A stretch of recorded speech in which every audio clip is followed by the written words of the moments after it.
We're out here today in beautiful Peters Woods in southern Ontario, just north of Centerton, Ontario. And it's near the end of September and the leaves are starting to change. And we're going to do a drawing out here, and I'm going to show you some of the setup and some of the process that I use to do my drawings.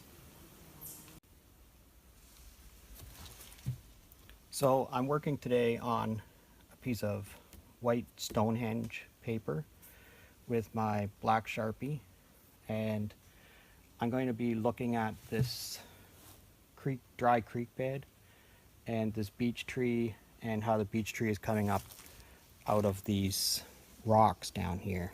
I'll move the camera and have you show you. So there's a rock and these small beech trees are coming out of it beside this very dry creek bed. So I'll stop every once in a while and show you what it is that I'm doing. So I've spent a few minutes and I've drawn in some of the major leaves on the lower end of this tree, and those are going to obscure a lot of the background stuff that's going to happen. So I wanted to lay these in first so I could sort of figure out where it is that they're going to be. There's going to be quite a few more of these going near the top of this drawing, and I'm going to put those in now. So I'm a little bit further here, so I'm going to show you how I lay in some of these leaves, and I'm kind of trying to steady the camera on the drawing board as I'm looking and drawing at the same time. So if it moves around a little bit, perhaps you'll forgive me. So I'm sort of just looking at where the line is coming from the particular branch. And then this is a beech tree, I believe, so the leaves are usually in groups of 3. And they have several jagged edges around the outside of them. So I typically draw it so it comes to a point, and then I bring it back and just reconnect it. So it's one long continuous line with really no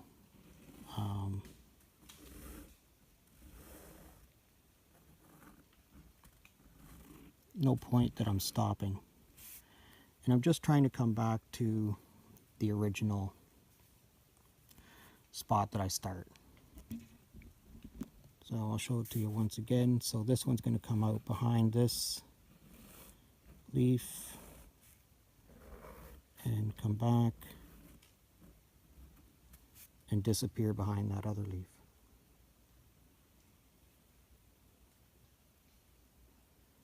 This just takes practice, so it's just a matter of you trying it and trying it and trying it until you figure out a shape that's pleasing for you. I've drawn leaves like this many times, and if you just get out your sketchbook and just give it a shot over and over again, I'm sure you'll come up with something that pleases you too. I'm going to get back at it and I'll show you again in a few more minutes. So I've laid in most of the larger leaves, and I've started to lay in some of the trees and rocks that are going to be in the background. And this is going to be a fairly long process because in reality, you'll see there's lots of rocks in the background, and then of course the ground is covered in leaves this time of year. So I'm going to try to capture some of that with some darker leaves on the ground and some very dark areas on the ground. I think most of these leaves here I'm going to leave pretty much the way they are. I'm not going to do too much with them.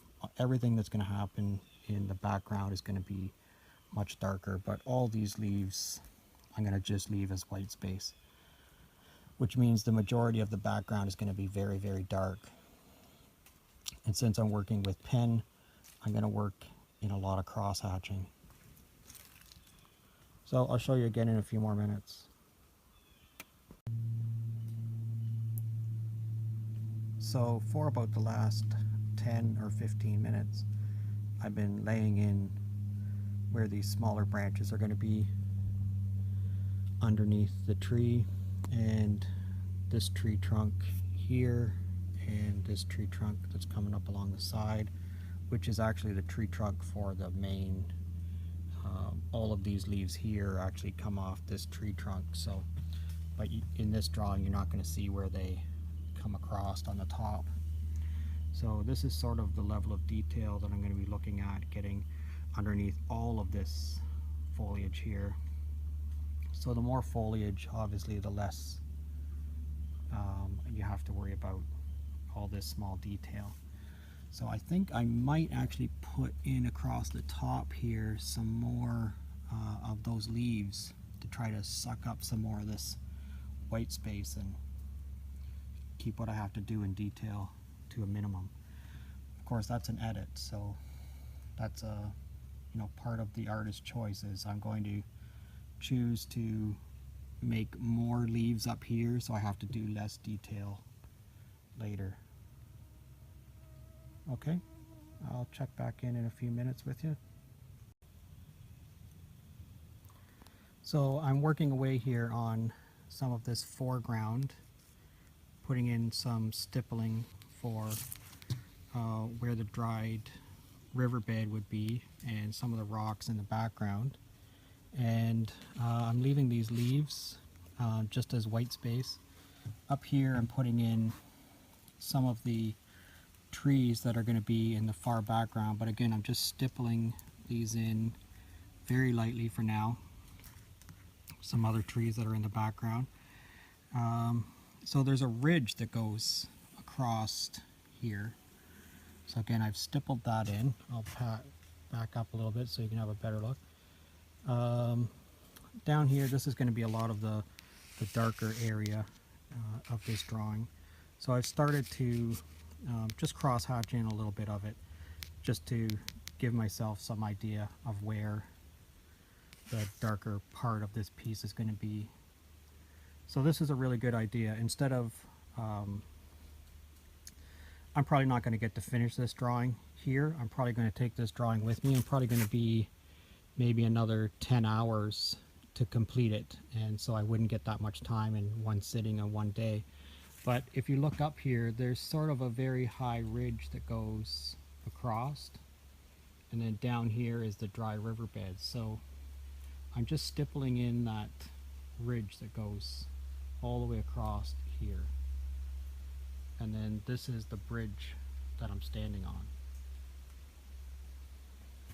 So stippling is a really good way to add some texture to your piece. It's also a good way to put in a line before you completely draw it in. So it kind of gives you an idea of where that line might be. And you can adjust stippling. If it's in the wrong place, you just sort of make it into the background. Alright, I'm going to do a little bit more, and then I'm probably going to finish this at home. So I'll show you some more later. So this is the drawing I had started yesterday out in Peters Woods. And today we're in the studio. And so this is typically how I work. I begin a large drawing out in on a site someplace, and then I do as much of it I can that particular day. I take a whole bunch of photographs. I lay in a lot of the real things that I want to carry through in the drawing, such as I stippled in some trees here. You'll see there's some more stippling in the background where there's some other trees. So I put in some of the detail, and then I come back to the studio to finish it. So a lot of this background that you see here is all going to be put in very, very lightly in stippling, and there's going to be quite a bit of darkness that's put in behind that. Most of the darkness is going to be put in using hatching and cross hatching, as this is, and you'll see how you can build up all the different layers of darkness. I'm going to show you how I do some of that, but first I'm going to stipple in some leaves, and I'm going to show you how I'm going to put in some more tree branches and stuff just using stippling. Stippling is just simply a series of dots that are arranged so that they could create a shape. In other words, it's like a broken line. So I'll set up and I'll show you how I'm going to do that. So what we have in this area here is a small tree that's going to be in the background. And so the way that I'm making it look like it's further back away from the viewer is I'm putting it in with these stippled lines. Let's see if I can get in a little closer for you. So what you see here is it's just simply a series of dots that are almost connected together, but it gives you a certain haziness and pushes things into the background quite a bit.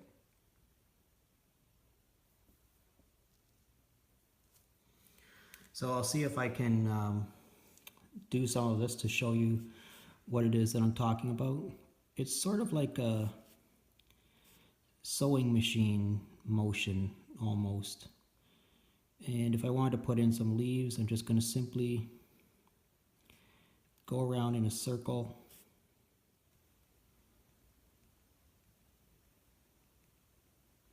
and put in some leaves. So you'll notice I'm not really connecting these leaves onto a branch right now. I'm just going to put the leaves in and then worry about putting the branch in secondly. And that's all stippling really is. It's just going around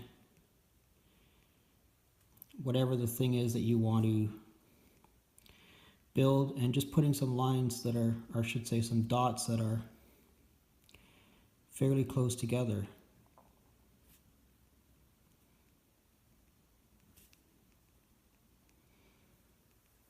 And you'll see it doesn't take very long. This is just practice.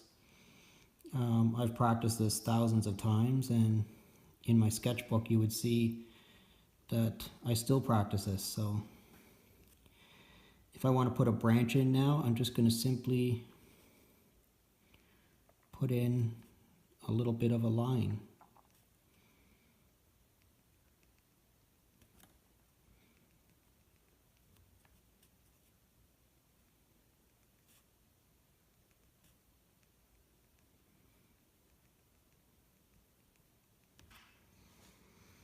All right, that's stippling. It really is great for giving your drawing some texture. It also pushes things further back into the background, makes them a little hazy. And it's quite effective and it's pretty quick. So I'm going to do some more to this tree, and I'm going to put in some other trees. And again, this is something we would do in the studio instead of going out and trying to do this on site. On site, this would be very difficult. You're dealing with wind and leaves falling off the tree like they were yesterday. So there's lots of distractions. Here, I just simply have to set up my lights and I'm able to work quite quickly.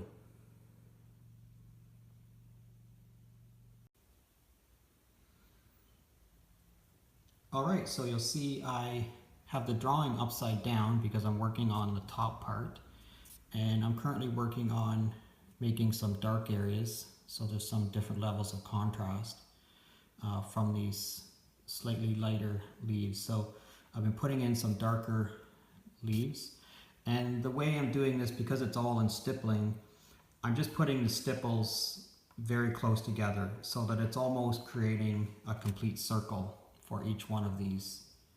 So I'm purposely trying to make it darker, but I'm doing it by still stippling, but putting the stipples fairly close to create more depth.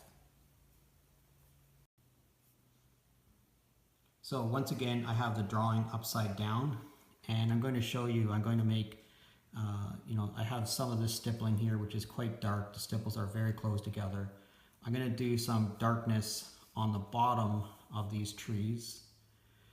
just to create some more depth of field. So I'll show you how I do that really quickly. So I'm using a fine Sharpie pen, and I'm just going to make the stipples very close together so that it almost makes an entire, so that almost each one of them is touching, so it's making a circle, but very, very darkly. Now I'm not going to do each one of these that dark because I just want to add some depth to this drawing. So I'm going to do, you know, maybe 10 or 20% of them fairly dark. And you'll see how already that has started to create some areas where it is significantly darker than previously. All right, I'll move the camera in a little bit so you can see. Okay, so some of those are a little darker than the other ones, and that's what I'm going for at this point. I'm just trying to create a sense of depth, so some real dark areas. All right, I'll do some more and I'll show you something else in a minute.